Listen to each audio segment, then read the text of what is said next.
Jason, welcome to Locked In, man. Quite a journey for you to cut here. What was it, like a 4-hour drive? It's a 5.5 total, but it was beautiful. I was doing 93 on the New Jersey Parkway and getting past. I was like, oh my God. People drive fast. People do drive very fast. But there wasn't a lot of traffic. I got to go by New York. I got to see MetLife Stadium on the left and then kind of New York City on the right. It was pretty cool. Awesome. So what state did you come from exactly? I came from Fairfax, Virginia. Virginia, okay. It literally neighbors D.C. So a lot of people won't know Fairfax, but they'll know D.C. Awesome. And did you grow up in Virginia? Yeah, I was born in a very small town, Winchester, Virginia. And then we moved to Florida from like 3 to 6, and then 6 to 8 Manassas, and then basically Fairfax since. Isn't Winchester famous for something? Apples. Apples? Yeah, apple blossom. Really? It's like the second largest fire engine parade in the United States. Apple blossom apples. Okay. Wasn't there like some type of horror thing based on Winchester? Is that like England or? Yeah, that'd be Winchester, maybe somewhere in England, but not Virginia. Okay, gotcha. We're apples. Well, at least you guys got something. Yeah. What was your family like growing up? Did you have a mom, dad, any siblings? I have 2 brothers. Bri, which is the older brother. He's 3 years older, and then my little brother Travi, who's 18 months younger than me. I basically grew up with my mom. My dad wasn't around a whole lot. Around the age of 12, I made the mistake of moving in with him. My mom and I had a big fight. I was like a daddy's boy, and I always wanted to be with my dad. But my dad was like kind of, I don't want to say redneck because that's not right. Country boy. He liked to race cars, drink his liquor and his beer, fight. He's a tough man, very quiet, never talked. And he was content living in trailers and trailer parks and hunting cabins and stuff like that. Where my mom, who came from hell, if there was ever a woman to admire on this earth, it's my mom. She came from literal hell and got away from it, got out of Winchester, went to school, married up, got her kids out of that. Because Winchester is either, especially back then, drinking, drugging, poverty, jails, institutions, or get the hell out, or be a country farmer. There's like the good country folk, and then there was just the bad folk. And she was raised poor, god-awful father, just a terrible, terrible life. And when she started having kids, I think, which was her escape from the hell she was living in, she got us out of there. Did you guys stay together? I mean, did your parents stay together, your mom and dad? They got divorced? No, my dad was never really around. I don't ever remember them being together. My first memory in life is my little brother cutting his hand, watching my mom play softball, and he was in diapers, so I was probably 2 or 3 years old. How do you think that affected your childhood, the two of them not being together? I didn't realize it till today, not this instant, but till much later in life that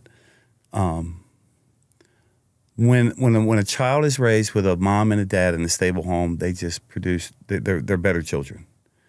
And I think my mom did everything she absolutely could. I think my mom and my dad did the best they could with what they had.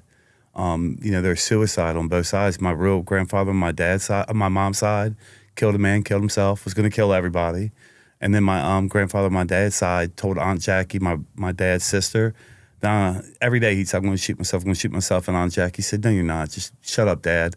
And he went into the back room, put a .270 in his mouth, and blew his head off.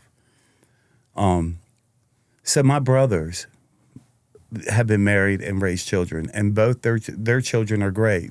One's in vet school at Virginia Tech. The other one, so there's Brian.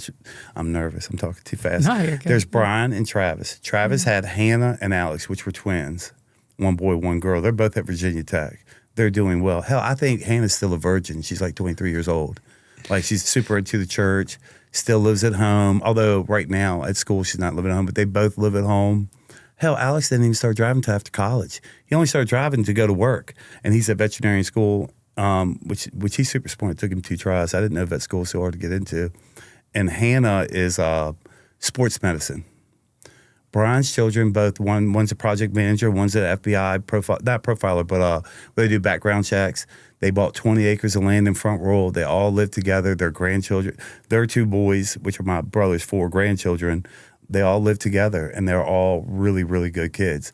My 2 children were, their dad, when they were 9 months and 4 months old, went to prison. They are raised by their single mothers. They are a hot mess.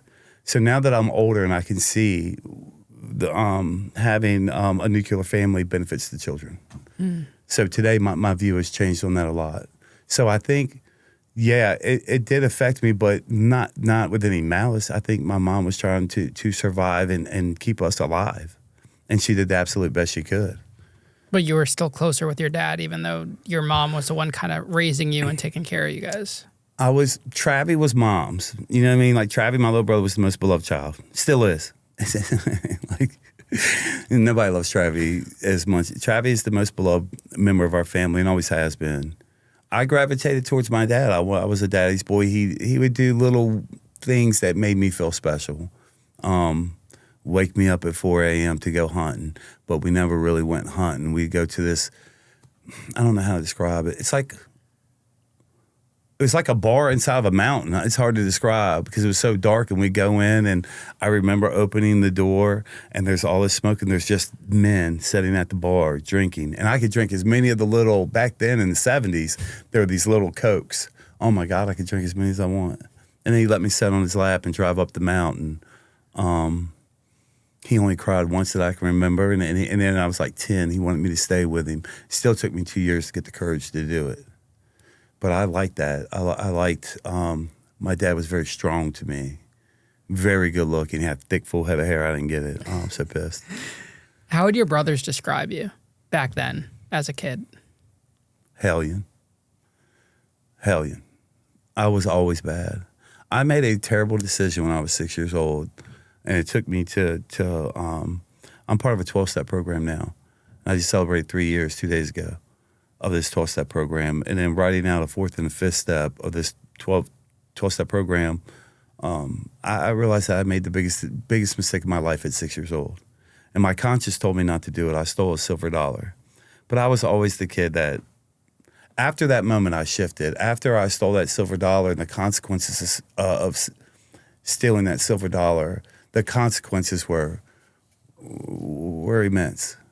And it altered who I was at that age for the rest of my life. And I was never able to trust people, especially men. I just didn't know how to function anymore. I always felt dirty and ugly, and I couldn't pay attention in school anymore. So then I made an agreement with myself that I must not be very smart, and it just took me down a different path. Why do you think you stole that silver dollar? I can't think. And I've thought about this for a long time. I'm glad you asked that question. We were poor. And when I say poor, I mean dirt poor. Like, we lived, I don't know if it's exactly Section 8 housing, but we had no food, no money. We bought our shoes. I have a bin at the supermarket. And I wouldn't know that now. Like, I know that now, but back then I didn't know. And I just thought that's what childhood was. You know, I thought when you visited Dad, you ate candy bars for dinner. That's what I thought it was. And with my mom, she did the best she could to feed us and raise us, but we didn't have any money. And as a selfish, stupid 6-year-old, I wanted to play a video game, and we could never play video games because we never had any money. And I knew that silver dollar because I was 6 and I was pretty sharp.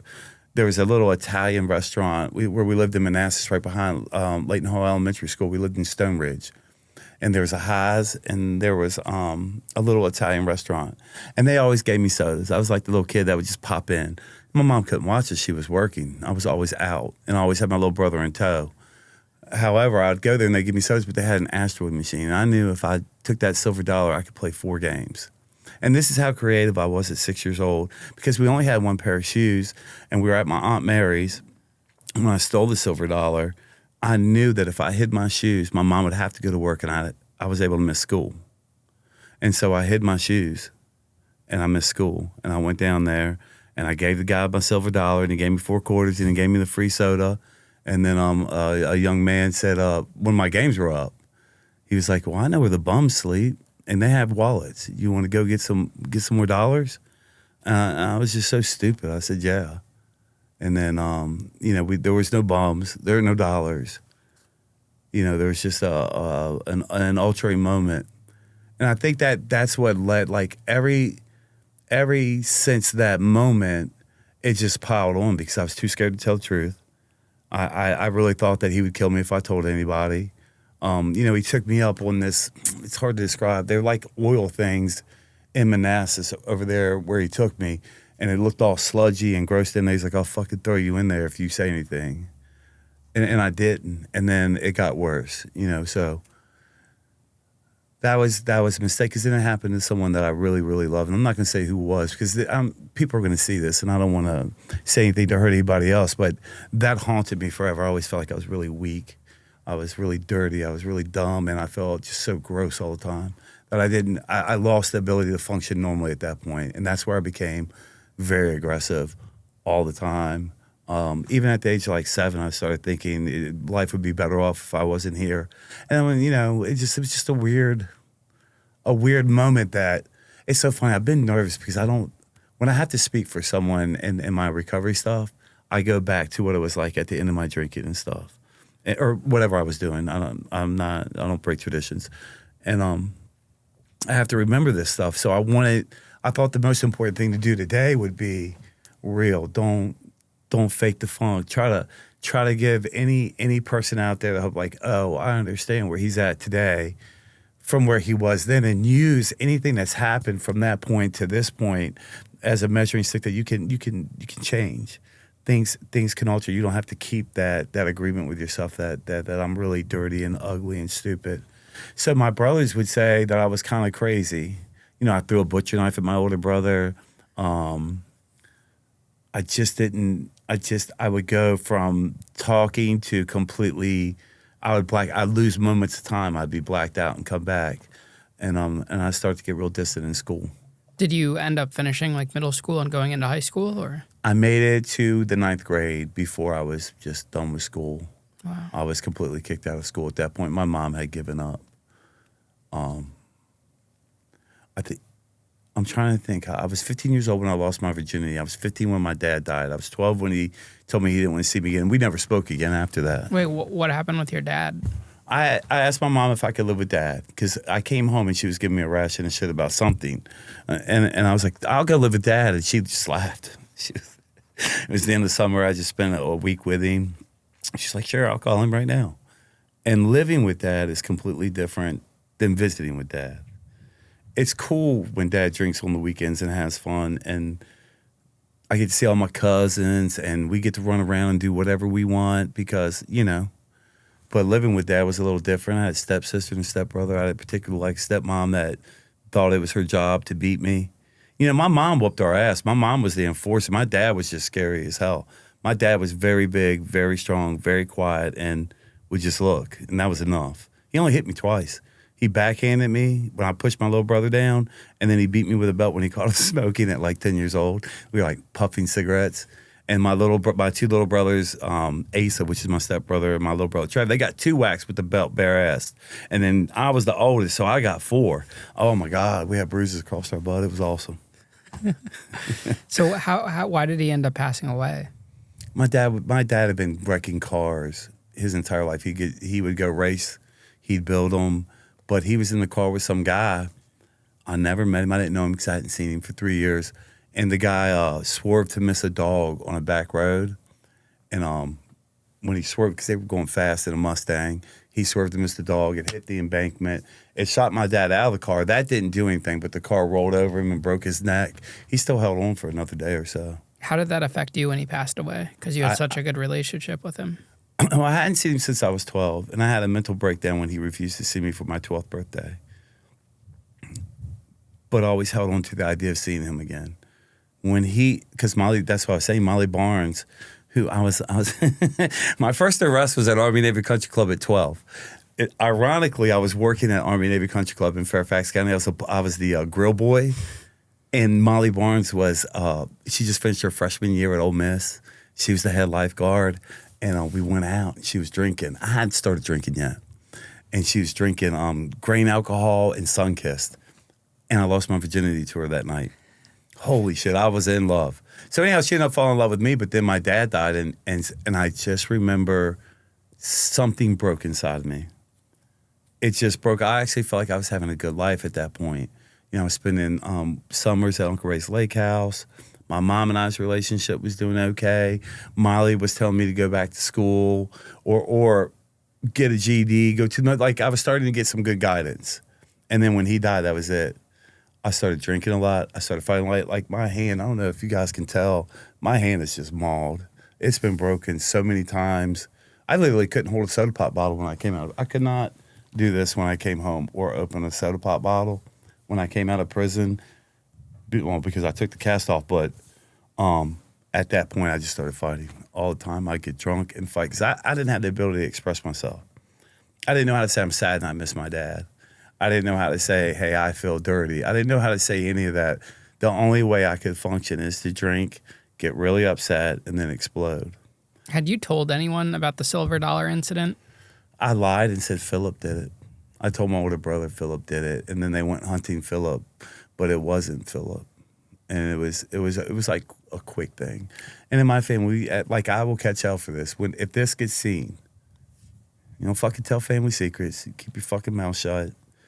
You know, and that's why I will omit certain details. So you were kind of living with guilt for a while that was building up, mixed with your dad's passing, and you had a lot of anger and resentment built up in you. And then it just started exploding. Then it was, it's weird how I started falling into the criminal life. At 12, it was silly. We were, you know, it was wintertime. We were running around the Army Navy Country Club. It was trespassing, no big deal. But at 15, I got into a fight with some long hair guys because back then, it's weird. I had hair back then. I had great hair, but I always rocked a ball cap because my older brother gave me an Alabama ball cap, and I didn't like the long hairs. Even though I hung out with people that had longer hair, it was weird. But these guys were picking on Baby Boz. Baby Boz's mom had died from cancer, and he was my little brother's friend. He was tiny. He's a little guy. He was 12 or 13 years old, but little. He was little for any age. And these guys were picking on him. And I just went off and I hurt this guy. I wrapped his long hair around my hands and just kept kneeing him until I pulled out both locks. So that was my first malicious wounding. And it got dropped down to a simple assault. But I kept violating probation. I kept going to juvenile. I'd run away. Because Molly, after her second year at Ole Miss, went to ODU. She transferred to Old Dominion. And so whenever I get pissed off at home, I'm like, I'm going to go see Molly and have her come get me. And what did she think about your anger and your fighting and drinking?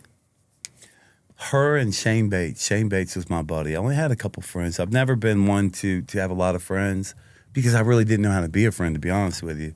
And people would get tired of it. Like, you know, they'd be like, come on, man. You're going to flip out tonight? We don't want to see that shit. So Shane and Molly were like, you are a completely different person when you drink. We don't like being around you when you drink. They didn't like it. And then with Molly, she was just very loving. She was madly in love with me. I don't know how a woman 3 years older fell in love with this kid, but I think because I was damaged goods. I always think women fall in love with damaged goods. It's probably why I married the woman I did.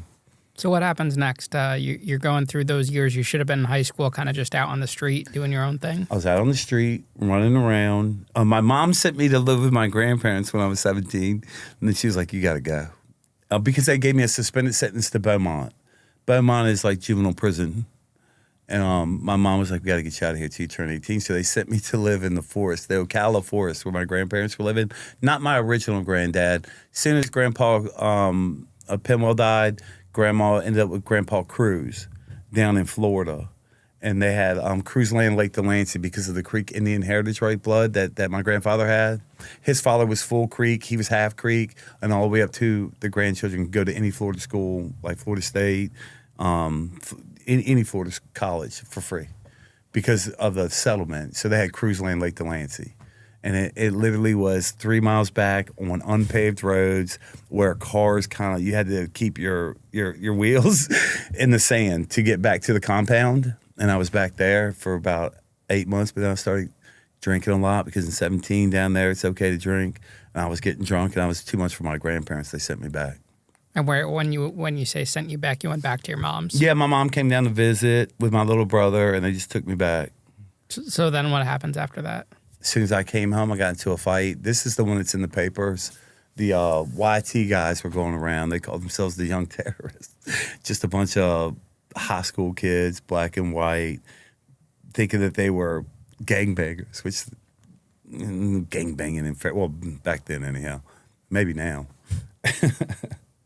And they would go to parties and just wreck people. And they came to a party we were at, and we were waiting. And the irony of it all is I was high and I was drunk. When I smoked weed, I didn't want to fight. I didn't want to be involved in any of that shit. Matt Saunders and I were hitting on some girls. Like we were. I was like, oh shit, this is gonna be a really good night. And they came in and said, Jay, Baby Brewer's out there. They got Baby Brewer, which is my little brother Travie. And something clicked in my head, and I ran out. And first I broke the window of a car and pulled a guy out. And then I looked up, and George Reyes had a brick, and he was running down on my little brother. So I ran up and hit George Reyes in the back of the head. And when he fell, I took a cane from someone. I can't remember who, but I beat his eye out of his head. And they charged me with malicious wounding. Of the three of us that got charged, Matt Dinger, Nelson Estrada, and myself, they were adults. I was a juvenile. And they got these great pleas. They went to PRC and work release.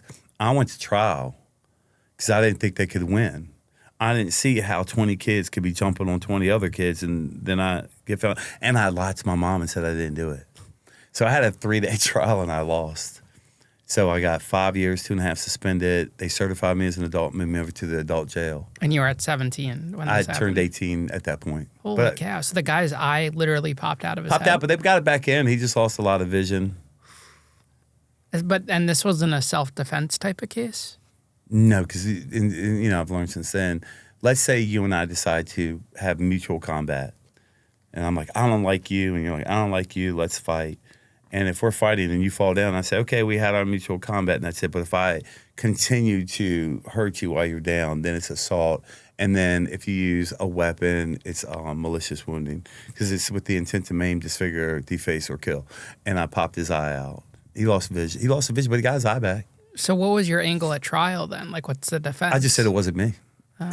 And so how do they prove it to you when there's that many people all those tough gangbangers got on the stand, and I made the mistake of saying I wanted him to know it was me. I was in a rage. I was like, this is Jason Brewer. I'm doing this to you. And for whatever reason, I took pride in that then. And I thought it was something that had to be said. I think he deserved to know who it was. I wanted him to know because we'd all been beefing. Like they had jumped Nelson Estrada, they had jumped me. They came to my house, hit me in the head with a baseball bat in front of my mom. Like, this has been a little war going on between our fashion and their fashion, but neither one of us, they try to be a gang. We weren't a gang. They called us the Picket Road Boys, but it's all because we hung out at Picket 7-Eleven, like after school, because all my friends went to Woodson. I wasn't in school. I was supposed to be in Fairfax, but my friends went to Woodson, and Woodson is where the 7-Eleven was, and we go there and hang out, get cigarettes or dip or skate or go hang out, go drink at the box and stuff like that. Wow. Yeah, that's social. So they made it a gang thing, but if they had the numbers and they saw one of us, it was on. And if we had the numbers and saw one of them, it was definitely on. So was this like small town vibes? Like everyone kind of knew who everyone was? The cops knew who you were?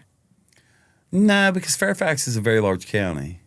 But most of the people did know, they knew who was with YT, and they knew, they knew not Jim Kelly, Chuck Kelly, Billy Garland, and a few of the other ones that were on that side. And the Brewer boys were known, Baby Brewer and Brewer. Like me and my little brother were just known, not for being badasses, just because we were known. Yeah. I don't know why, because we were always together, I reckon. So you get the 5-year sentence. Which is 2.5, which I did 12 months on. Okay, so you only do 12 months in an adult facility prison. Well, I just stayed in Fairfax County Jail. But okay. Yeah. Well, excuse me. Oh, my God. Edit that out. No, you're good. And then, said it jokingly. I'll tell you about what to do. I went to a 3-day-a-week drug and alcohol outpatient thing afterwards. So when I was released, I had probation. I started sleeping with Story Ellis, she's kind of, look her up. You really remember everyone's names very well. Oh, yeah, I'm really good. At one time, I could read something and just about memorize it, but now not so much. That's a good trait to have. Yeah, it's pretty cool at times. But then there's the memories that I can't let go. Yeah, we all have those. Yeah. They're pretty deep. Yeah, so Story. I remember, it's funny, I used to brag that I used to know everybody's phone number, so 703-273-0529. That's helpful in prison. Yeah, 323-4696. I used to remember everybody's phone numbers. Like my older brother lived with his dad. We had different dads. And he lived out in Winchester, Virginia. And my mom would be like, what's Brian's phone number? I said, 540-636-7562. And I was like 10, 11, 12. She's like, thank you, honey. Because she'd have to break out her book, because we didn't have phones back then. You have to break out your phone book and go down the list to Brian and then dial. There's a big effort to do that. So you're going to now these classes 3 days a week after the 12 months. Yeah, and everybody's in there are older guys, and they're all talking about crack. And I never tried crack. I'd like done some mushrooms. I smoked a little weed, and I liked to drink. I wasn't even drinking hard liquor back then, vodka occasionally. I had a real bad incident with the, God dang it, I forget the name of it. I can't even take the smell of it anymore. But I said, I want to try crack. And they're like, don't do it. Worst mistake you'll ever make. And there was this guy, Brian Murphy. He was hysterical. He worked at Bennigan's. He had like a DWI. And so we left, and he's like, hey, you want to go have some beers? And I was like, sure. We were at Fair Oaks Mall, which is where Bennigan's is, which is about 10 minutes or so from where the class was at. And we're having some beers, and I came out and I run into Eric Yule. Eric Yule was in juvenile with me, and Eric Yule was on my side. They didn't like the YTs, and he was from Route 1. We didn't like that fashion, so we kind of were buddies in there. And he's like, damn, Jay, good to see you, man. I was like, good to see you, bro. What are you doing? Oh, yeah. I said, yeah, I did a year. He's like, you want some acid? I was like, sure. Like, I haven't seen you since juvie, and you offered me some acid? Absolutely. I'll take some acid. And so Brian and I are eating this acid, and we're drinking some beers, because we didn't drink at Bennigan's. We drank at, I don't know, it was a Mexican place. I can't think of it now. And he was like, do you really want to smoke crack? I was like, yeah. And so the next thing I know, I am tripping balls. The acid has kicked in, and we're going down 66 into D.C. And I was like, oh, shit, I guess we're really going to go do this. But I had no idea what's happening. I don't know exactly what's going to go on. But then we parked the car, which we lost, which was funny, because I had to call Molly. I'm like, hey, I'm lost in D.C. Come get me. Anyhow, and we get out on the street, and we're walking. I'm like, what are we doing? He's like, we're getting it. And I'm like, where? And we pass these kids, and I say kids, they're like 8 or 9 years old on bicycles. And he was like, what's up? Give me this. And they're like, nah, you police. And we walk up maybe one more street, and the same kids pull up with a handful of crack. We give them some money, and then out of nowhere, some tripping balls. This guy comes out of nowhere and like, we can smoke up here.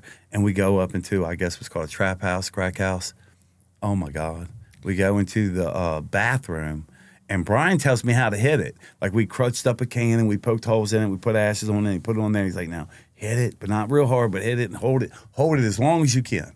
And so I did it. And when I exhaled, I slid down the wall. I was like, holy shit, whoa, whoa, whoa, whoa. And I'm tripping. I was like, oh shit. And I looked to my left, and it's sludge. I remember the bathtub. It was sludge. It wasn't white, that's for sure. It was just too dirty with a wheelchair in it.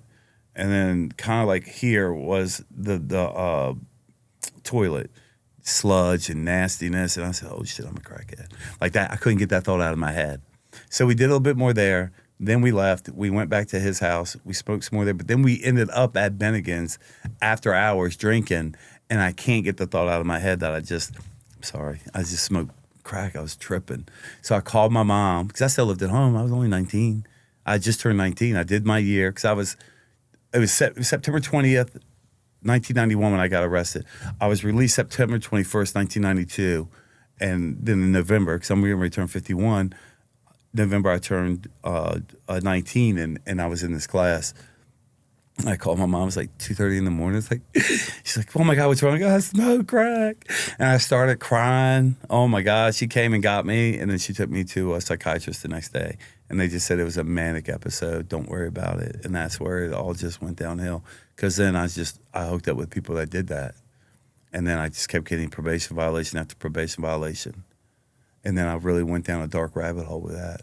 At 21, I started prostituting. I couldn't keep a job. I never really had a job. I was couch surfing, and at 21, I tried to take my life.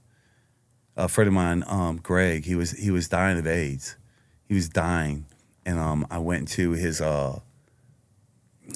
medicine closet, and there was all this stuff. Like, it was just volumes of Percocet, and I said, whenever this party ends, because he always goes to sleep, I'm going to sneak in. I'm going to take all the pills. I'm going to pound that bottle of vodka, and I'm going to end it, because I don't like who I am. I lost story at this point. You know, everything was real dark. I didn't have much communication with anybody in my family. I had nothing to live for at all. And I took all the pills, and I drank the vodka thinking he would sleep. I was naive. It wasn't a false attempt for sure. I just didn't know how long it would take. And he woke up about 8 hours later, came out, saw I was blue, called the, first he cleaned up any drug paraphernalia. And then the ambulance came and got me. I fell into a coma. That's happened twice. And then about 12 days later, I thought I was dead.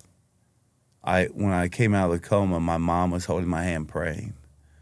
And my mom doesn't pray. My mom isn't, she believes in God, but she's not like Christian or anything like that. And I thought I was dead. And then I went back to sleep, and then I finally came out of it. And the horrible part is that they put me in a psych ward. And it's Christmas time. And my mom wants to somehow bring me home. And the family ain't having it. And she came to visit me at the psych ward to talk to me. And I was like, Mom, I was out, because I'm a stupid kid. I was like, I was living in the cosmos and you decided to fuck. And then you brought me into this shitty world. Get out of here. Leave me alone. Stay away from me. I was so horrible. I was such a horrible child. To my mom, it's hard to think about this stuff now because the mom loves unconditionally and she just knew I was in pain. But, and it never got better from there. How long were you in the psych ward for? Only like 7-10 days. I signed out of AMA. What was that like, the psych ward? Sleeping a lot. I've been to a couple psych wards. They're nothing. They're nothing. Are those voluntary or involuntary? Well, I was committed at first, but then after, when they believe you're stable, it's either follow the direction of the doctor or you can sign out AMA against medical advice. And I signed out AMA and went and hit at my mom's for a little while because there was a warrant out for my arrest. And what was the warrant for? Just probation violation. Okay. Because you kept violating from that because initial I would always, sentence. Back then, you give a urine and then they have to send it out. And then, when it came back in. And I would always just stop reporting. Were your brothers down the same path as you? No, my brothers are angels. My older brother got his top secret through Lockheed Martin. He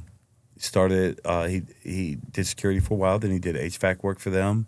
On the side, he did a landscaping business. And then he ended up joining with a guy named Jason, ironically, not me. And they were in the union. He was doing HVAC work. Now he works for the city of Front Royal. My little brother married which is funny, Chrissy is 5 years older than him. Like, we must have a pension for older women. Because mine was 3 years older. Chrissy was 5 years older than Travie. They started dating when I got arrested for the malicious wounding, but it was on the secret. They ended up getting married when he was 21.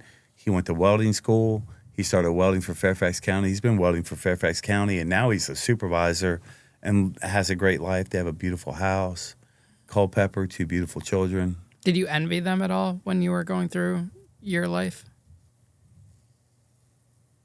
I wished I was a better person, and they were great examples. They're great parents. They loved me the best they could. It's difficult to love someone like me. I had a friend say this recently, like, God, I love you, Jason, but damn, you sure do make it hard to like you, which is weird. I was like, that's powerful. I've heard that before. So you get out of the psych ward, you're like 21, 22? 21. 21. What happens next? Just right back to it.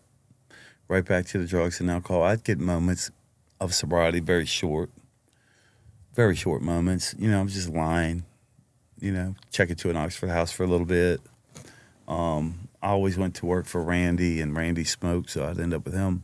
I think when I was 25 years old, I had somehow miraculously gotten 2 women pregnant at the same time, which is a marvel that I wasn't on drugs long enough to do that I would be off drugs long enough to do that. But I got to a big fight with Story at Christmas, and I was 24. Because it was just jails. Like, I got my lip bitten off in jail. Because I'd go back to jail for 6 months, 8 months, 9 months, 4 months, 3 months, 1 weekend, 2 weekends. Like, I was constantly going back and forth to jail.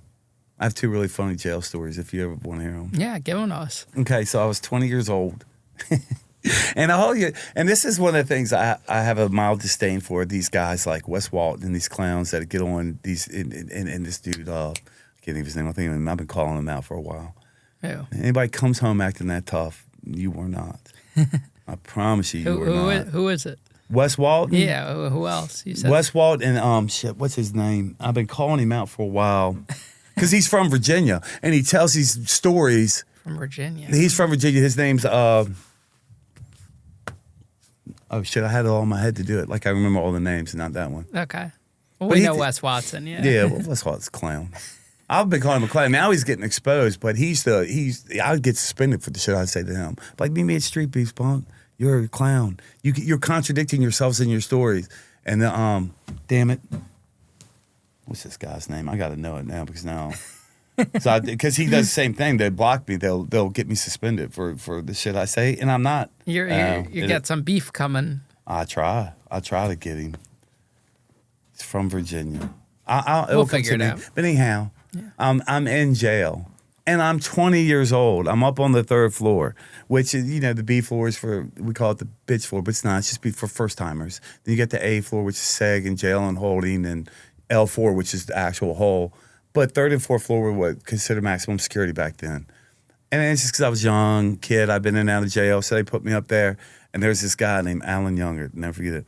Alan Younger, 6'5", 275, Southeast D.C. She's driving up a fucking wall, man. So anyhow, I get the TV turned off at night when wrestling's playing. Because I'm playing cards. Now, there's 3 black guys and me. And we're playing cards, and we're all like, set that shit, talking shit. And I get the TV turned off. They blame me for the TV getting turned off. So and the deputies, because there's deputies in jail, COs in prison. But some jails have deputies, but Fairfax County Jail was deputies. And it was Heflin. So I was like, let me out. And I go out, and there's a center pile. I was like, yo, Heflin, I'll be quiet. I'll go to my room, don't take the TV from the guys. They're like, all right, bro, go up there and shut up. All right. Boom. Everything's good that night, but he gives me a look. He said something like, fucking white boy. And I said, what? I didn't like that shit. I never liked that shit. And so I give him a look like, what? And nothing happened then, but the very next day, we're playing spades. He's watching stories like Young and the Restless or something stupid. And I get the TV turned off again. I'm like, yo, I'll be quiet. Like, nah, that's it, 2 hours TV. And he said it again, motherfucking white boy for getting his place. And I said, what the fuck are you talking to? Man, holy shit. He stood up and walked over. And I can't express to you, because I am a crackhead. I'm 6'1.5". I'm 170 pounds, if I'm 170 pounds. And and he's like, I'm fucking white boy for getting his place. And he poked me, right? And I was like, oh shit. And I knew I was going to fight him, but I wasn't going to give him a fair one. Hell no. So he went back and sat down. And back then we had these blue chairs. They were plastic with little handles. And I waited for him to go sit down, and the whole pod's looking. He's embarrassed me, no matter what's going to happen.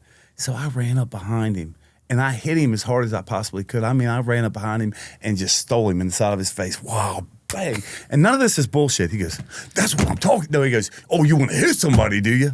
And when he stood up, his chair slid into me. So I grabbed his chair and I start whacking him with the chair. And he's trying to get away from me. And then Michael something, I forget his name. He's from D.C. He took a step toward me. I said, back up, motherfucker. And when I turned around, he had turned around. So I threw the chair at him. And he called. He's like, want to hit people with chairs, do you? And he came over and hit me. That's why his finger's still fucked up. It still bends. I was like, ah! And my finger literally shot. It did 2. This folded and then this folded over. So it looked like that. And I'm looking at it. He's whacking me with the chair. And so I'm looking at my finger all jacked up. So I grab it and pull it straight. And a guy slides me a chair. So I'm whacking this giant in his legs with a chair. And he's beating the hell. My bridge of my nose was all messed up. And Michael Chapman, who is my little brother's future brother-in-law, because they hadn't got married yet. God damn it, Jason, calm down. And he put through the slot the mace. And I was like, oh, shit. So he backs up and goes to put down his chair, and I'm kind of putting mine down slow. When he put his chair down, I went to throw my chair at him, and he picked his chair back up. I said, okay, fuck it. And then he transferred to D.C., so I only spent one night in the hole and came back up. 21 years old, I'm in 3 North 4, and Darren Williams, not the basketball player, Darren Williams, about 5'9", 195 pounds. I'm a crackhead in there, but I've been in and out of jail and all my life, so I know I play dirty hearts, I play spades, I do the push-ups, do the sit-ups, I'll go into the room and go to the body. It doesn't matter. I'm not black, but I'm not scared. But there was some scareder white dudes, and he started bullying people. And I was like, and I got it in my head, that fucker tries me, it's on. He don't even know. I'm not the one, like all the bullshit you tell yourself. And I put a note on the phone, Jason, phone, because there's no clock. I said 7:30, so you have to keep touching the TV to see what time it was. And at like 7:05, he went over there and looked at the note and threw it. And dialed out. No, it was 7:15 because I was calling Story. I was calling, ironically, Bennigan's where she was working. She ended up working at Bennigan's. How funny is that? And so I kept checking the TV, and back then phone calls were 30 minutes. So I walked over and said, and, yo, it's my phone. And he had turned the trash can upside down, a little trash can. I don't see one here. And he's sitting there, he's like, I don't know, something my boy want the phone. So on his shoulder, I was like, yo, you got 10 seconds, homie. And he hangs up the phone and he goes over to the picnic table, and I get through and I break the block because you have to hit it with your shower shoe. And I break through the block. And just as Story's about to accept the phone call, and I was like, yo, what? He's like, what were you going to do after 10 seconds? I said, I was going to take the fucking phone. And so, oh, okay. Just as calm as he could be. And he walked over to the picnic table, and I don't remember the one name. He's like, yo, Red. And then he said another name, and these trees came out of their cells. And I'm telling you, man, it was so calm. He goes, when that white boy gets off of that phone, I'm going to take him in that room and beat the hell out of him. I said, nigga, we ain't got to wait. Man, I don't know why I said that, and I don't know why I did that, but you can see this beautiful scar I have where he bit my lip off. I go over and swing on him, and he can actually fight, like street fight, and he is beating the fucking brakes off of me. So I grab him, and I throw him over by the phone, and I try to run over and kick him, and I swear he just blocks it, boom, boom, and he's beating the shit out of me. What it sounds like is my boy, I had a boy in there with me, and he's like, yo, this is what y'all... That's all you could hear, because we were punching the shit out of each other, but I just know his were hitting at a much higher frequency. And I'm thinking to myself while we're fighting, because when you fight for 2 minutes, or when I fought for 2 minutes, I ran out of gas. I could feel, that's what happened in street beefs. I lost both fights because I couldn't breathe. I could feel that I was like running out of breath. And I remember thinking, why aren't these deputies breaking this shit up yet? So I grabbed him and I threw him over by the window. Like I threw him with the last bit of energy I had over by the windows, hoping these damn police would see it and come in and break this shit up. But they had already saw it. Everybody had already locked in, but I wasn't thinking like that. He didn't stand up, so I slid up on him. When I went over there, I just kind of walked over to him and slid up on him, and I grabbed him, and I'm hitting him, and he's hitting me, and I see that he's got a big welt on his face. So I headbutt him, and I headbutt him, and I go to bite his cheek. And I guess he got the same notion because he bit my lip. And when I ripped back to headbutt him again, he had tore my lip off, and I headbutted him, and he was kind of stunned, and I pushed myself up, and I'm hitting him as the police come in, but I have no pop left. I have nothing. There's no juice in my punches. And the damnedest thing happened. They handcuffed me, and they helped him up. And when they helped him up, oh, my God, he hit me so hard. Like there's a saying, all the bitch came out of me. All the bitch came out of me. He hit me so hard. I go, oh! And they slam me. He hits me so hard, I'm falling. They slam me down. They get me cuffs. And I got, like, if you were like a sink that's just running a little bit, a steady stream, not drip, drip, drip, but a steady stream. That's what the blood coming out of my face looked like. And I was tripping. I was like, oh, shit. Hey, I know I'm going to the hole, but I think I need to see medical. And they're like, don't speak. Don't talk, Brewer. Don't talk. And they took me down to medical, and the nurse is like touching all around my face. And I'm like, well, has anybody seen it? Does anybody know where it is? And I go, what? And Fred Flintstone comes in and he goes, I have his lip right here on the request form. And I remember my eye, because you got to go down the elevator, then you got to go down B floor to get to medical. And all the B floor cats know when there's a fight upstairs because all the deputies run upstairs. And there's all these little faces looking, and people are like literally doing this. Like they're you only got a little thing. They're going, oh, that's how it's coming down. I felt my eye closing, my lip is bitten off, and it's bleeding, but I don't know what I look like. I just know that these guys are going, oh, shit. And anybody that saw me when I was going down B floor, and I remember going, my lip. And because my eye was so swollen, the tear was so fat that it came up and over my eye. And then I went and got 4 hours of plastic surgery at Fairfax Hospital. Holy cow. Yeah. And then my brother came and saw me and laughed at me. Because my mom came to see me. She sees my face. Because after the surgery, it looks like my whole face is sliced up, but it's not. It was just real swollen. All the stitches were like up to here. And my brother's like, and I couldn't talk. I took a kiss. And my mom was crying. And my little brother was like, hey, I got your ass whooped. I was like, Yeah. What did your lip look like missing? Like, was it just like... I had pictures of it because the deputies took Polaroids of it, and I've lost them over the years. You know what it actually looks like? Little pieces of, it's red, but you can see little pieces of fat in there. Holy cow. Because he bit it here, and it ripped off. If I don't know if you want to get close enough, but you can see it. It all fades out over there. Wow. So it went down and over where it ripped off. Yeah. So Holy those are my shit. really great jail stories. So now it's 25, it's Christmas time, you were saying. No, I was 25. I turned 25. Oh shit!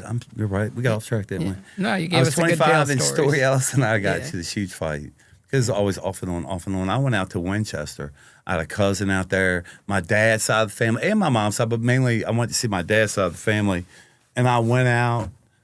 I don't have a car. I hitchhiked out there with a bag. I met some girl, her sister. This is how redneck and podunk Winchester is. Her pregnant teenage sister, because she's 18 and older, was fighting pregnant, like 8 months pregnant, in a parking lot at like, not a Jiffy Lube, but like a Jiff and Go, like some podunk store. And then after the fight, she put me in her car and we went out. And when the friend she was with had vodka, and I'm drinking vodka with her. She wasn't really drinking. I was drinking at the Denny's, and I started hitting on her. Next thing I know, we're in the side pocket in this little tiny ass Escort, and I'm having sex. I'm crushing. I'm like, hey, I have to release now. And women in Fairfax like, get that thing out. Wear a condom. Come anywhere but inside me. She's like, oh, I can't get pregnant. I was like, what? Also, of course, we were pregnant 30 days later because I hit it a few more times. And then when she's like, I'm pregnant, I was like, you told me you couldn't get pregnant. Like, I'm a crackhead. I'm working. I don't even have a job. I'm literally couch surfing in Winchester. He's like, oh, after the miscarriage, I didn't think I'd get pregnant. I was like, you were pregnant before? Oh, shit. She was sitting in a chair. I picked up the chair and smashed it. She fell. Her sister was on the phone with the police. Oh, man, I got arrested for simple assault. So how many kids do you have now? 2. Just 2. Okay, so this was the second kid. So once she's pregnant, I flip out, stay in Winchester for like 3 months. I come back to Fairfax, and of course I call Story immediately. And she's like, did you get married while you were gone? I was like, no. She's like, did you get anybody pregnant? I was like, ironically, I did. And at that moment, and she'll deny it to this day, bullshit. We had sex 7 times a day. She's like, it feels better when you come in me. It feels better when you come in. I've been with you off and on for 7 years. Never once have I come in you. All of a sudden, it feels better when you come in me. And then she got pregnant. And I was sober. I was staying sober for that month. We must have had sex 500 times that month. And when she said she was pregnant, she's like, the only stipulation, she's like, I'll take care of you. We'll figure everything out. Because she comes from a lot of money. But you can't party anymore. And my first thought was challenge accepted. And I literally left because we were staying in Sterling at the time. I went in D.C. I said, take me to a meeting. I'm not going to say what kind of meeting. Take me to my meeting. And when she left, I went right into D.C. And when she found out, she's like, all right, I'm moving with my parents in Westchester, Philadelphia. Then she ended up going to school in Westchester, Pennsylvania, or New York for art school. Now she's a relatively well-known artist. Wow. So all throughout your 30s, you're just going through the same cycle of... No, I went to prison at 25. I came home at 40. So what happens at 25 then? So I have 2 girls pregnant. Okay. And I'm back to basically selling my body, robbing people, getting shot at, getting pistol whipped. Like, I'm literally on the verge of dying every day. And I just it's so weird. I'm thinking back. I remember being with some people, and I wasn't willing to just go into D.C. and grab and go anymore. I'd been shot at, pistol whipped, jumped. My mom was worried every night I was going to die. She'd come see me just to give me money and cigarettes. I haven't smoked in over 2 months now, by the way. Congrats. That's a big deal for me. Yeah. I said to her, I got to put in some more snus. Snus? What's snus? Zen. Isn't that just as bad as smoking? No. Tucker Carlson, who's a 23-year sober person, says that this is good for you. It's natural testosterone. Zen. You put a little nicotine in. Smoking has all the bad stuff in it. This is good for you. Yeah, but it rots your teeth and gums. No, this is not tobacco. So what is it? It's just there's Zen's a little bit of not nicotine in a tobacco? white pouch. That's no, it? no tobacco at all. Really? Yeah, none. A little nicotine in it. I didn't know that. Yeah. And I said to the people I was with, I'm like, I'm going to rob the Blue Max gas station. They're like, no, you're not. I was like, yeah, I am. Pull over. And right before I robbed it, I called my friend Randy, who I'd always smoked with. And I said, hey, I want to rob the Blue Max gas station. And he was like, don't do it. I'll take you to a detox. We'll get you help. I was like, nah, bro, I don't deserve that. I said, I don't deserve help. And I hung up in my cutoffs, walked into a Blue Max gas station and robbed it with a fake gun. I said, give me the money. He's like, no. I was like, give me the money. Like using your hands? No, I had a fake gun. Okay. It was like a pow-pow. It was so plastic. It was so fake. Like a cap gun? Yeah, exactly like a cap gun. And he wouldn't give it to me until I put the gun down. I put the gun down. He opened up the register. And in my mind, I thought it would be like in the movies. Like, give me the money. And they put it in a paper bag. Hell no. He's like, you get it. And so I grabbed the money. And I was like, lift up the register because I didn't want a fingerprint. Now I'm in here with cameras everywhere, no mask, no gloves, no nothing, pair of shorts. I have the only tattoo I had at the time, it said story. Fucking idiot. And I didn't want to touch the cash register. And I was like, lift it up, the big bills are underneath there. He's like, you lift it. So I was like, there was no big bills. And I was like, and it's so stupid. I was like, there's a big black guy with a gun over there. If you call the cops, he'll shoot you. He's like, get the fuck out. So I ran out and went to D.C. And that's how we were going to D.C. All the police were coming. And then I got a big high from that. I robbed the Blue Max gas station. Then I robbed the Citgo gas station. Then I jumped over the table at a record and tape exchange because they kept their money in a cigar box. I did that. And then the people I was with were like, hey, we can go to Virginia Beach because it's summertime. We can go to Virginia Beach. There's lots of scams down there. And, of course, there's no scams to be had. I robbed, and this is the one that made me feel bad. I went and bought a pellet gun, and I robbed a Chinese restaurant. A Chinese restaurant? Yep. For money or for the food? For money. And they screamed. Nobody screamed before. They were all annoyed before. Like with the Citgo, I had a Leatherman or a handyman, like it's called a Leatherman, and it has like wrench and pliers and shit. Yeah, Leatherman, yeah. Yeah, I was like doing it like it was a butterfly knife. I was like, give me the money. He's like, there's no money in here. I was like, give me the money. It was $85. I got 700 and change for the one. The second gas station was $85 on the head. And then the record and check exchange was like 300 and something. Then I robbed a guy for over $2,000, but that was considered grand larceny.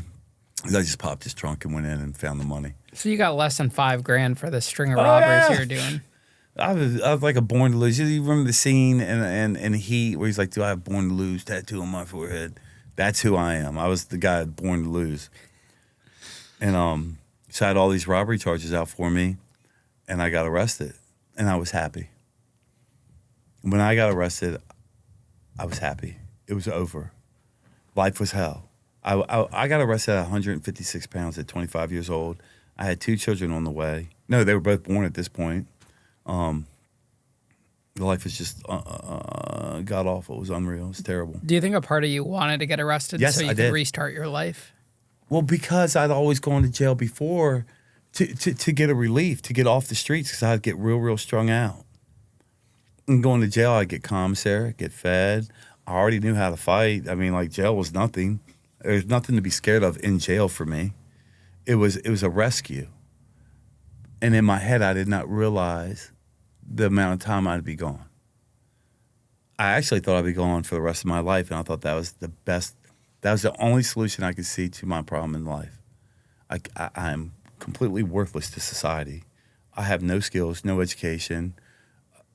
I feel ugly, dirty all the time. I had no self-worth, and I was so tired of faking it like I could ever succeed. I was so tired of giving my mom and people that loved me an expectation that I could do something when in my heart I didn't think I could, or I knew I couldn't at that time. And it was a big relief to get arrested. How did they catch you? I'd had Robin bring Jacob to me because Jacob was born. I'd never met Caden. I never met Caden until I came home from prison. He was almost 16 when I met him. And we were sleeping in the basement, and Jacob was crying, and I was like, shut that fucking kid up. And I bowed her. Like, I'm passed out. I've been partying for 3 days. I was blackout drunk, and she said I bowed her. And I remember her getting up saying, say goodbye to your son. I was like, bye. And she went and called the police. So when the police showed up, I answered the door because I thought it was them knocking on the door to come back in.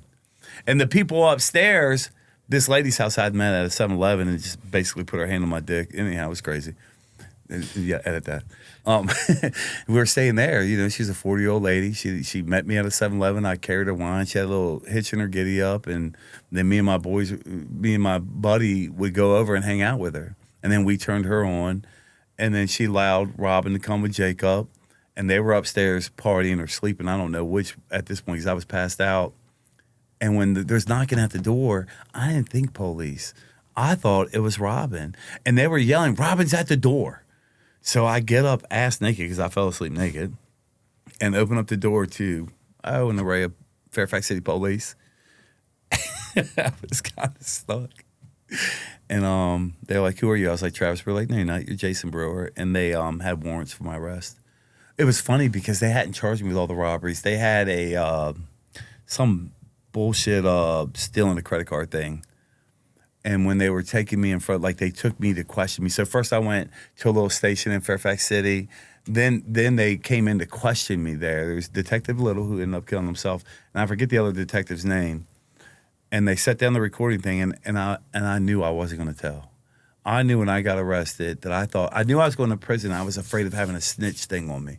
So I knew if they tried to question me, I'd seen enough movies. I want a lawyer. And when they came in and they hit the thing, they read me my Miranda rights. I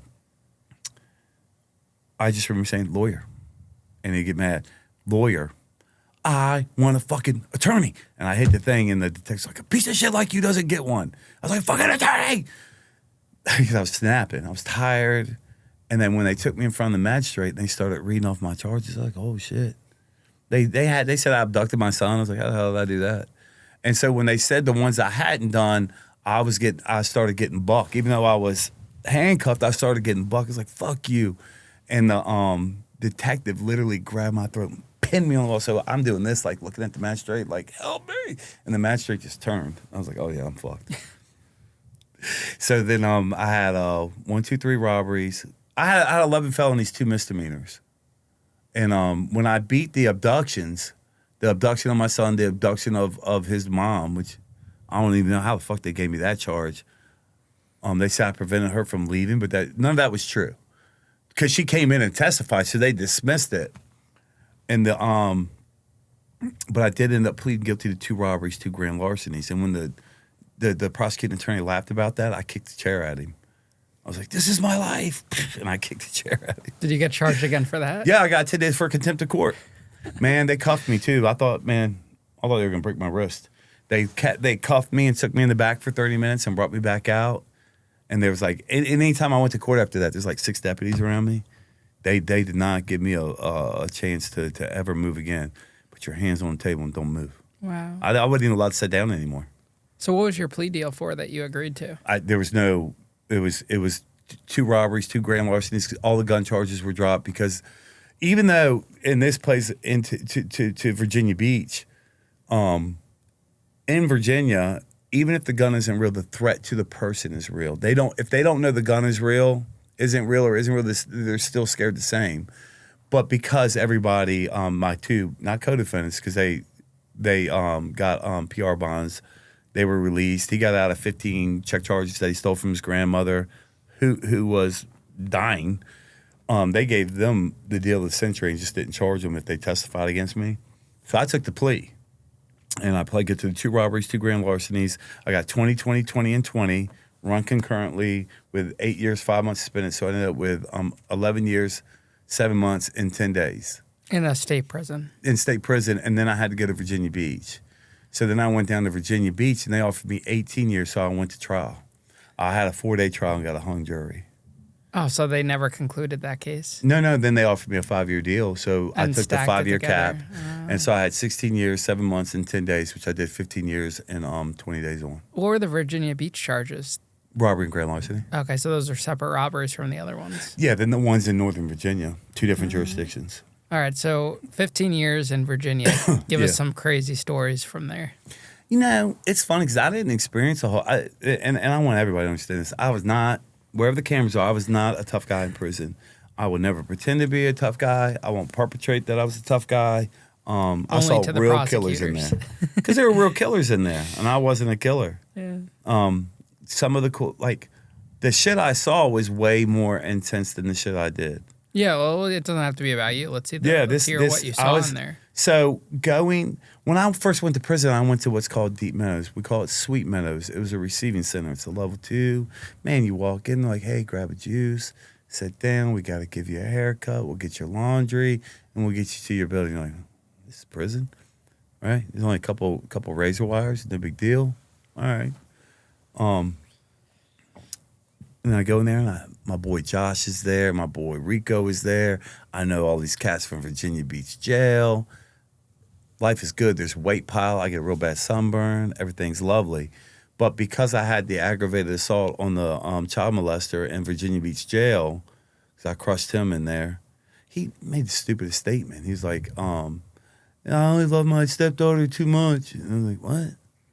What do you mean? What are you saying? And so he got mad, started calling me a child molester. I said, you're low man toe pole. We're going to fuck you when we get down the road. All this shit. And he ran at me, and I hit him, and I hurt him. And they gave me an aggravated assault for that. It was stupid. But so my points were high. So I went to Sussex 1 State Prison, and that was terrifying. Let me tell you something. There's nothing more terrifying than when you pull up to a prison. It's nothing but razor wire, fence, razor wire, fence, razor wire. And you're like, oh, shit. This is different than Sweet Meadows. And when you get there, they keep you cuffed. Like, you have to come in like this. And then they left me in a cell for hours. Like, and then when they pull you out, they completely, first of all, they uncuff you, like, get naked. They're filming it. They're literally filming you get naked, bend over, spread your ass cheeks, cough, lift up your dick. I had hair back then. Show me your hair. And then they come in 4 deep, and they grab you by your legs, your arms, and your head. And they got the camera on you, like, we have fucking permission to use deadly force, motherfucker. Cross the fucking red line, we will fucking shoot you. And I am tripping. I am so fucking scared right now. Like, this shit is real. Then they bend me over. They lift me. Do you fucking understand the rules, motherfucker? And I start tensing up. And they're about to beat the shit out of me. But this female lieutenant was like, leave him alone. He's scared. You're okay, right? I'm like, and I'm just, tears are coming down my face. I'm like, man, what the fuck is going on? And so I walked in to a prison. I was like, this is real. I fucked up.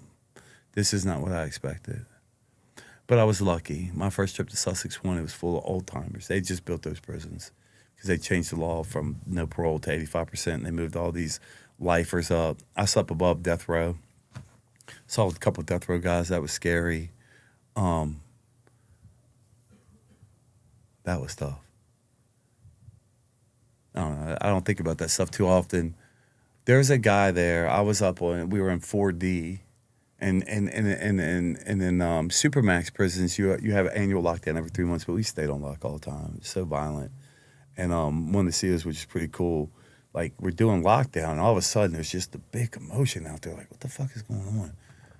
And this guy drowned his cellie, because you got plastic bins. You got 2 gray plastic bins at Sussex 1. His cellie comes in. This is a schizophrenic black guy. They put this little white guy in there. He fills up his tub saying he's going to work out, drowns his cellie, and then tucks him in his fucking bed. And when they come to shake him down, he's like, I think my cellie's dead. That was fucked up. That was weird. I saw an MS in a blood fighting, and when the guard went to break it up, they stabbed him up real bad. The guard? They stabbed the guard? Yeah, he had to get helicoptered off Sussex 1. Were guards getting attacked a lot? Yeah, they got attacked if they got out of pocket, but they knew, like, lower ranked prisons, not so much. The higher ranked prisons, they could catch it quick. There was a much stronger code of conviction, like convict code, at the higher levels as opposed to the lower levels. I saw lifers telling in the lower levels to keep their single cell. Up on them higher levels, like Fat Man Tony Lewis, hysterical guy. I called him Unc. Man, he played me like a fiddle. In a good way, though. We walked the yard, we kick it, we played poker, and then, because he didn't have anything. He came off death row, but he always blinked. He's always blinking all the time. I was like, why you blink, Uncle Tony? He goes, when I was on death row. That's a hell of a way to start off a sentence. Saying it so casually. Yeah, he's like, when I was on death row, I blacked out everything. I was like, what were you on death row for? He's like, I tried to escape and I killed a guard. They put me on death row. But then in the 70s, when they abolished the death penalty, all those guys got natural life. The serial killer that I'm in contact with, that phone call, I ended up blocking him. But their serial killer, Monty Rissell, I kept up with him when I got home because this is how sick I am. I'm like, oh, he's a famous serial killer. I'll get some letters and sell them. Nobody gave a shit. Nobody wanted any memorabilia from that guy because I thought like serial killers were like a big deal. I didn't get anything, but I have a bunch of his letters from JPay. And I have a video recording of him on YouTube and on TikTok. Did you run into Jesse Crossan at all? No. I think he's from Virginia. Or was out there? Nope, I was in there for 15 years. The biggest name was Monty Rissell because he was still a Jew. He was still a teenager when he did his serial killing. Then there was the Beltway Strangler. There was Mata. He was a rapist. Those were the guy I was in jail with, the guy that shot up the CIA thing. He's like, let me get in Treshkin. I was like, no. He went to his kid. He's like, Treshkin. I was like, no. He was cool. That was when I was doing jail time, though. Not when I was in prison. Did you have to run with anyone, like the white boys or anything? Man. There wasn't. See, that's the difference in Virginia prison. As I was leaving, so I got offered to be in the Crips. I was like, man, fuck that. Like, I was Soda Pop. And I'll tell you how I became Soda Pop. And what does Soda Pop mean? That's my name. Soda Pop. If you went to prison right now and said, who's Jason Brewer? I don't fucking know. Who's Soda Pop? Oh, shit. He's great. You know, I used to hear all the time when I go to new prisons, I thought you'd be bigger. Because the stories about me were much larger than who I am. And I would always swell up, and then I'd go to the hole for 60, 90, 100 days, and I'd come out 198 when I was on the yard eating peanut because I didn't eat prison food. My mom made sure I had money, so I'd always eat swolls and prison food and peanut butter and oatmeal and go lift and get big and strong. And then I'd do something. I didn't know. I'd go through phases in prison where I just couldn't function. I'd just go fuck something up. Whether it be a person, an inmate, a staff member. I'd assault on staff for slapping a nurse on the ass. Hey, you slapped the nurse on the ass? Yeah. For what? I wanted to. And what happened after you did that? She smiled, and then a different nurse saw it and told on me. I hooked up with CO Ross. Wait, you hooked up with a CO? Yeah, I hooked up with 2 nurses and 1 CO. How? Talking to them. What do you mean? Like, what do you mean? Oh, man, guys were fucking in there. Yeah, but you say it so casually. Why did they pick Because you? they're in there 12 hours a day, 15 days out of the month. And I was Soda Pop. Not to sound pretentious, because I wasn't a killer. I became Soda Pop really at Augusta. So Buzz, it's so funny because all of us hard-ass, thug-ass white boys were at, and black guys, but they're the top row in 2D at Sussex after 4D, 2D. So when I left 4D above death row to 2D, because there's 1, 2, and then across the yard it's 3 and 4. Building at Sussex 1, because it's mass, and they're all cookie cutters. Same thing with Sussex 2, same thing with Walnut Ridge, same thing with Red Onion. They're all cookie cutters. They're all the same, but these are Supermaxes. And I end up in 2D with Buzz, Moneymaker, Big Youngin, and I'd never seen Dawson's Creek. You know what Dawson's Creek is? Yeah. Teenage love story, basically. It's a show. And we get locked in on Dawson's Creek. So you only get about an hour a day if you're lucky out. And if our hour a day came on when Dawson's Creek was on, literally you see all these guys with like life and 20 years of guys like me with 17 years. Yo, the guy coming out, the creek's on, and go back in. I always thought that was so funny. I was like, we're killers. You guys are, a couple of them were killers. I wasn't a killer. And, you know. That's hilarious. It always cracked me up. So the nurses and stuff. Oh, because when I went to so I finally transferred from Sussex 1 to Augusta. Josh was there. Buzz went right before me, and Buzz had been down about 13 years, and he knew everybody. He knew a lot of people. And so at Sussex 1, my name is Jason. So there's Big J, J-Rock, J. Everybody's freaking names start with a J. So he's like, yo, you got to come up with a different name. What's your favorite book? I was like, The Outsiders. S.E. Hinton, loved it. You know, Drugstore Cowboy, all those, and then pick a name. And Soda Pop is the middle child. I'm the middle child. Good looking and could fight. Back then I was good looking and I thought I could fight. So he's like, okay, Soda Pop. So my name was then Soda Pop. So when I went to Augusta, he was introducing me as Soda Pop. And I talked about it in the other podcast, the first real skirmish in prison, because I fought in jail. I didn't have to fight at Sussex 1, but at Augusta, I knew eventually I'd be tried. And Fat Man Tony Lewis, Uncle Tony, was like, the first time you tried, make an example. And I wasn't a pussy. I didn't walk around like a pussy, but I didn't walk around like a killer either because I didn't want to invite trouble. And Josh was my homeboy. I love Josh to death. I can't say his whole name because he got out. He did 20 years. Now he has a house, a kid. He's doing great. You know, the recidivism rate's like 75%. And I don't want to do anything to jeopardize the job he has. So Josh was my homeboy, and he's Italian, and he's like, yo, it's spaghetti. I was like, man, I don't want to go to the Donald's. It's spaghetti. I was like, all right, fuck it. It's Sunday, spaghetti, and the line is out the door. And so we're waiting. I'm like, all right, I'm going to give you my spaghetti, and I'll sit with you. Because we were never apart. When Josh and I were cellies, you would not see Soda Pop without Josh. And vice versa. If you did see, she'd be like, what the hell's going on? Without each other. And we go in, and it's packed, and all the tables are full. And so they see us, some of our guys see us, and it's Billy Red Johnson, Teardrop, who was a thug. That was a thorough-ass white dude. Who was it? It was Red. I think it was Scully. Yeah, I can't remember the fourth guy. I think Scully, Brent, Teardrop, and Red. Anyhow, I'm getting one of the names wrong. But they were like, yo, Pop. And when he said, yo, Pop, I see Kevin fucking Austin, turn his head. Because everybody's walking around looking for a tray. We got you. So Brent gets up for Josh, and Josh sits down, and as I think it was Billy Red stood up, I go to set down my tray, and I see it. You ever see something happening in slow motion, you know what's going to happen. And I go to put down my tray, and Kevin Austin, who's a big black guy, was like, nah, bitch, this is me. And put his tray down and sat down. And he sat down. And everything was slow motion at that point, and I knew right then that it was either become a hoe, you know what I mean, get fucked, or hit this dude. And all that fear jumped into me, all of it. I was so fucking terrified that if I did not react accordingly, that bad things would happen to me, so I stuck him. I hit him so goddamn hard that I fractured his cheekbone. I hit him again, gave him 7 stitches, hit him again, 3 stitches, and the joke was, it was nothing but blood and spaghetti. Blood and spaghetti sauce all over the dining hall, but that's not true. I only hit him 4 times. And then the police came over, and I turned around and cuffed up. But that, because it happened in the dining hall, because it happened in front of 300 people, my name rang bells everywhere. That's when Soda Pop the Legend was born. Holy cow. I'd already stomped out a guy for snitching on Buzz for tattooing, but that didn't go anywhere. It was a white dude that we stomped out. But when I crushed him in the dining hall. So these nurses and guards get wind of your reputation, they're into you for this? Kind of, because in a sense, no, because then I was cool. And I had hair, I was good looking, I was working out, I was built like a shit brick house, and I had personality.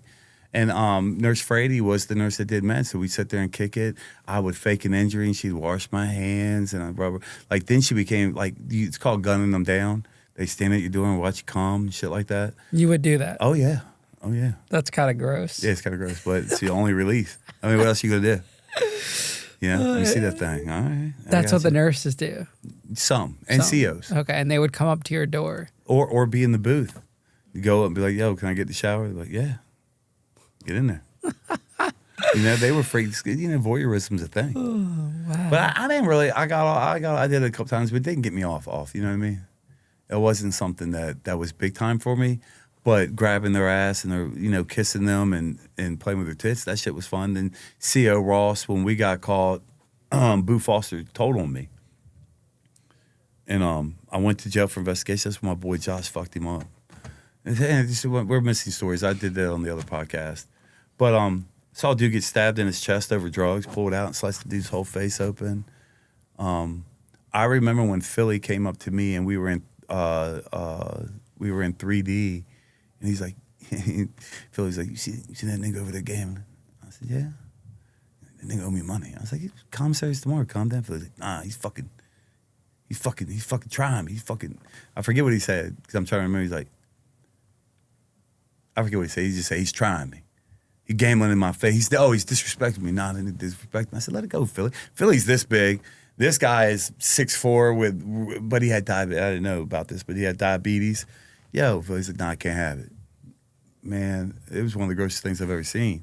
He didn't kill him or anything. He didn't even stab him. You know, stabbings are different because you don't even see it really. He beat this guy for so fucking long that he kicked his teeth across the thing, and there was so much blood. I mean, just so much. And I got caught out there. Like, so when the fight happened, they were like locked down, but I was where I couldn't get to myself because I wasn't getting in the middle of this shit. And so the doors locked, and I eventually made it to my cell because he was beating him all over the day room. And his teeth came into my room, and, you know, because he kicked them and they hit, and the trustee came in with all the spray. And I just remember seeing that much blood. I called my mom the next day. And I'd seen a lot of shit already, and I was like, man, it was a bad one, Mom. Did your brother stay in contact with you when you were in prison? My older brother didn't talk to me for the whole 15 years. I didn't talk to my older brother until I came home. When my little brother came and visited, my little brother brought my son, Jacob, never Caden. He would take phone calls, wouldn't send money. My mom sent money. She held you down the whole time? My mom, yeah. My mom was my mom was my girl. So you never had to hustle or anything? Hell no. The guys and I respected the guys, the tattoo artists, the store boxes. I got caught bringing in tobacco, packing my ass with tobacco. Wait, you packed your ass with it? Yeah, I had a girl visited me at Coffeewood, and we were bringing in tobacco, and they just bring it like shit, boof it, and go in. But I couldn't get it up, right? So I got caught with like a package of fucking tobacco hanging out of my ass. That was terrible. And it's like all covered in shit and stuff? So and you can smell it. So even though you get it out of all the plastic, you got to smoke your first. Because they took away smoking in 2010. So tobacco became the biggest hustle. Dope and tobacco. Coke's not so big in there. But dope is the shit. I was strung out on dope right before I came home. I was terrified to come home. So you were strung out in prison? Yeah. I remember I called my mom. I had gone back up to Sussex 1. And my level didn't so much drop. Oh, yeah. Sussex won the second time. So when I went through a really dark period in prison. I've been down about 10 years. And I was like, this is real. I don't even give a fuck if I come home anymore. I don't give a fuck. And I hurt this child molester in a bad way, really bad way. And I got super sick. I had kidney infection. I didn't know it. But the psychiatrist went, because that would be the deal. If you take your meds, you know, you're okay. If you don't take your meds, we're going to put you on, you know. So I was supposed to be taking 1,800 milligrams of lithium, Zyprexa, and Trilofont. And I wouldn't take it when I was out. I just go throw the cup or sell it. Because people wanted that medicine, not the lithium, but the Zyprexa, the Trilofont. And I developed a kidney infection. And I hurt this guy really, really bad. So when I went to the hole, I would always just trance out. I spent a lot of time in the hole. I spent probably 16 months total of my 15 years in the hole. I was taking my lithium and shit so I could sleep. And I was getting sicker and sick. I couldn't stop throwing up. I didn't know what was going on. And I got to the point where I couldn't even write an emergency request form. And the nurses didn't want to help me. Fuck you. We know what you did to him. We're not helping you. But I got so direly sick that when the doctors saw me, they sent me to Culpeper Hospital. I had it's either 600 or 800 times the legal limit of lithium in me because I had kidney infection. My body couldn't do it, so they did emergency blood transfusion. They didn't do it here. They went in on one of these sides and transfused my blood. And then for 2 weeks, I was like in a dream state.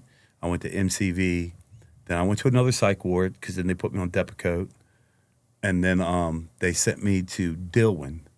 Now, Dillwyn is another dorm. It's another level 2. And a guy owed me $50 of tobacco I bought. And each week he's like, oh, man, my roller didn't come in. Meaning the CO didn't bring it in. I was like, all right, here's a commissary list. Next week he didn't have a commissary list. So I pulled up on him. I said, listen, you know, not it's going to make me sound like a dickhead. I said, I'm soda pop. I'm going to give you one more list, or you have my folks get $50. You do whatever it takes, but come next door day, have my $50. Because I felt like he was playing me. If you're going to try to play me, then other people are going to play me. And the next thing I know, my locker's getting, like, my brain goes real crazy with it. So when he didn't, then the next door day came and he didn't give me anything. And I saw him out on the yard and he went to say something. He went to say something, shh, and he punched me. And then I heard him. I heard him, and I was beating him so bad that one of my boys came in, because I hit him and his ankle broke. It's weird. You know how you buckle someone and his ankle rolled? And so his ankle was destroyed. So he was on his knees, and I had him by his lapel, and I was hurting him. His glasses exploded. His face was all opened up, and my boy grabbed me. He's like, yo, you're going to kill him. And I got taken off. And then about a week later, they figured out who I was, who did it. And so they sent me over to Buckingham, like on an emergency transfer, because Buckingham was a level 3 prison right across the street. And I got the aggravated assault. I was under probation. A secret investigation for what I did to the child molester. So I pled guilty to the aggravated assault, got 30 days for that. I did 90-day referral. So when you're in a jail or in a prison and you're breaking the rules and they lock you up, you go in front of the inmate authority, classification authority, the ICA, and they'll say, you're a threat to the orderly direction of this institution. We're going to hold you for 90 days to determine where we're going to put you. So I did 30 days for that. Then I did 90 days for the ICA referral. And then when I went up in front of the inmate classification authority, they said, we're sending you back up. You know, you got to go back to the Supermax. And so then I spent another 3 months. That was the longest stint I ever did in the hole. I did whatever that is, 6 months, 7. Wow. You really fought your way through prison. Yeah, and it's funny because it's 15 years and it only seems like, to me, I only had a couple incidents. To me. Yeah. Because I would see shit every day. Like, you see someone get dragged in a cell. I saw a homosexual say something to the wrong gang member, and they're like, I told you we don't do that faggot shit. And then we go to the gym at Sussex 1, and this was the only one time I saw this particular thing, but they drug him in, like the COs, you know, they raped him for fucking an hour. And he came out beat up, crying. No, I told you about that shit. Like, and you see it on a regular basis. You see a man in the morning, a girl in the next day. Like, I was always so scared that'd be me. So I didn't have a lot of incidences. Over 15 years, you would think it's a lot, but I didn't.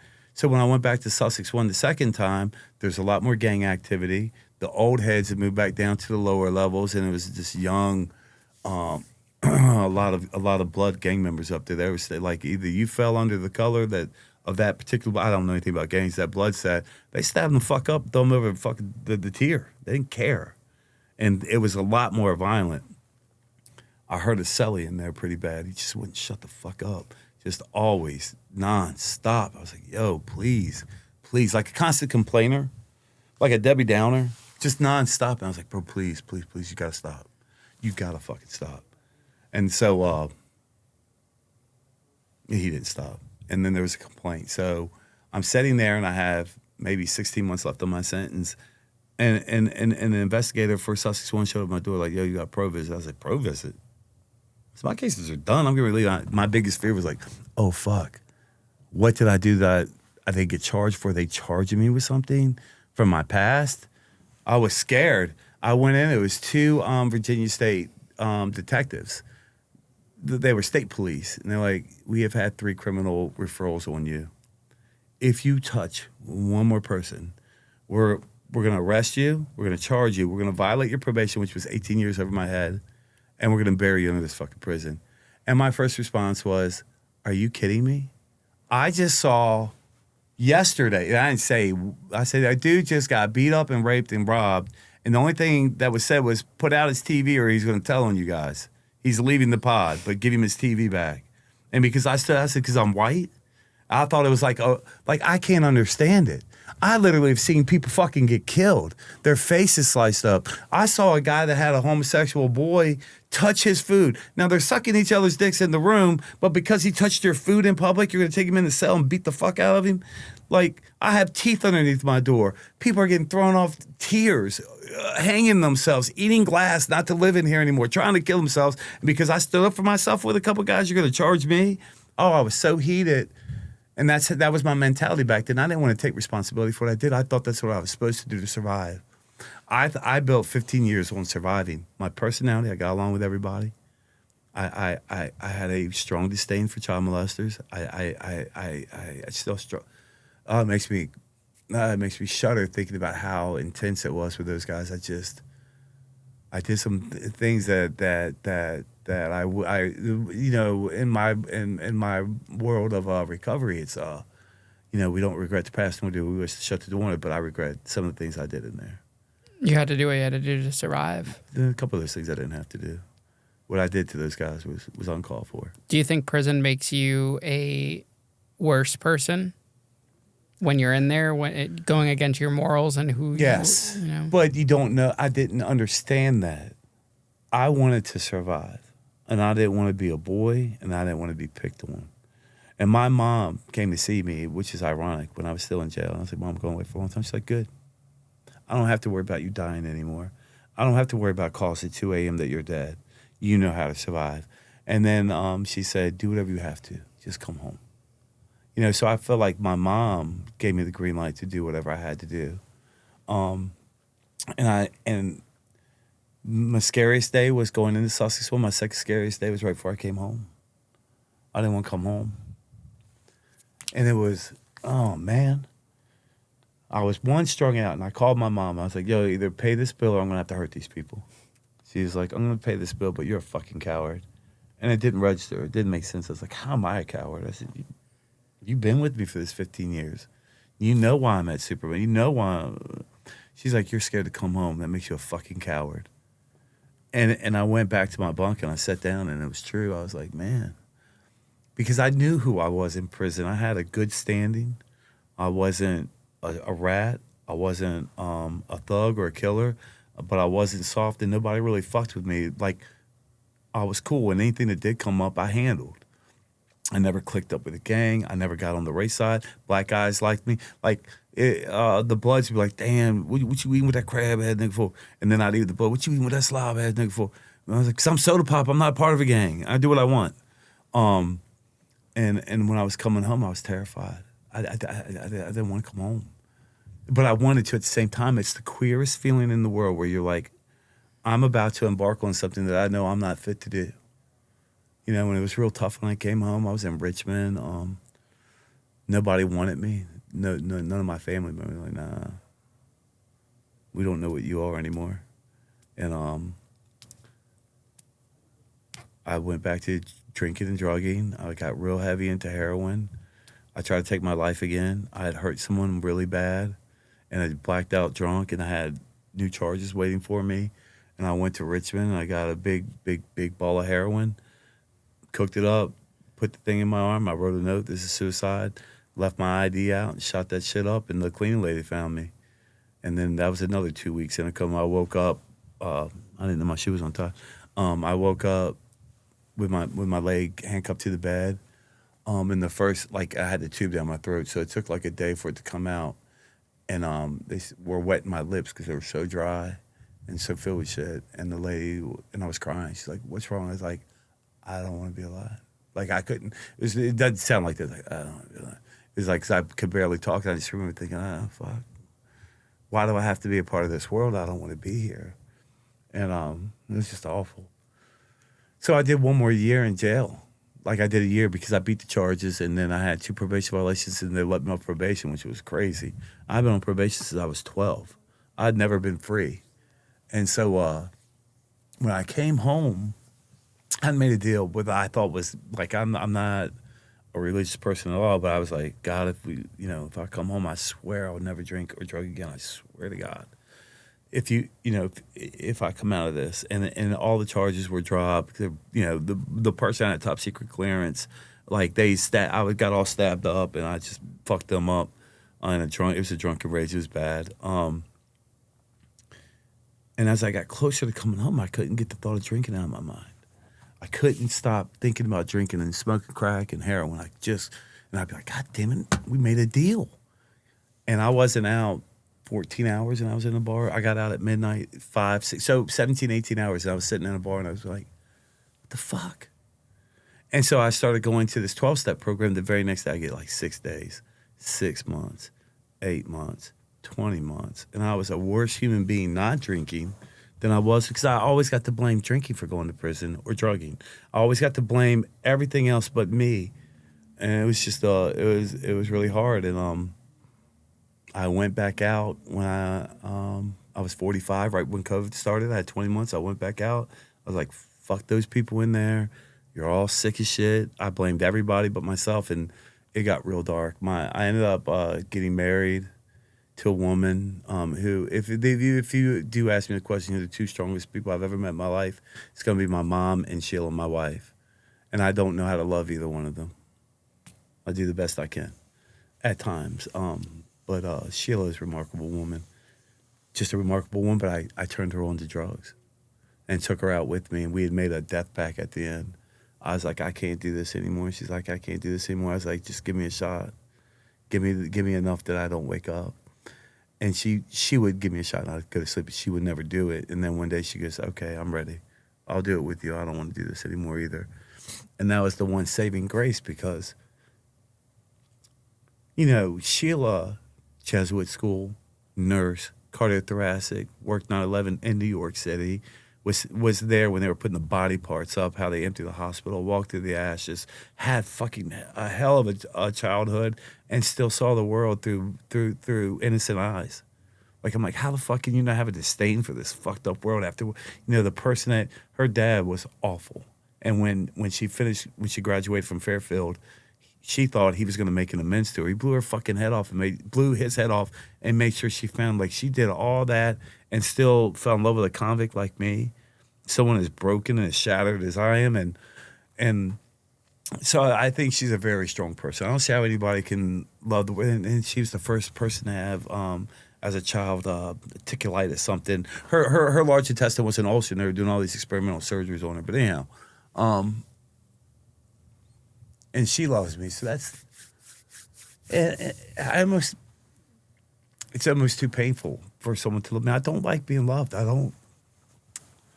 It's uncomfortable.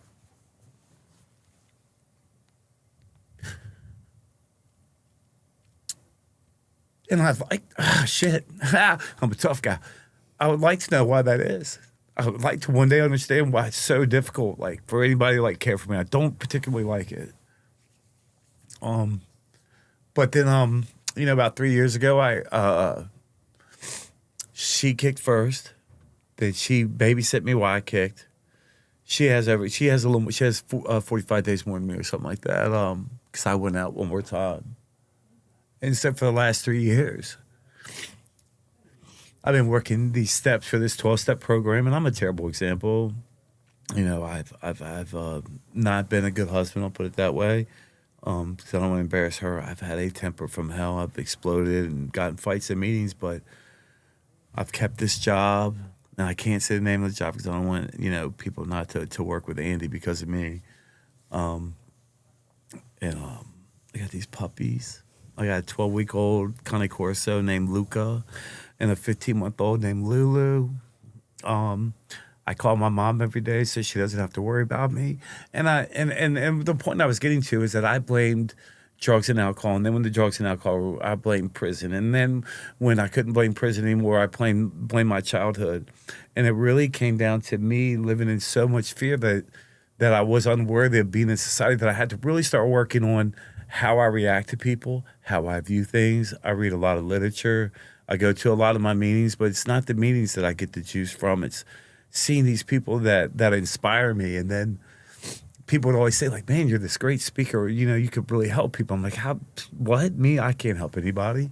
And I was thinking with this podcast that maybe I could help someone.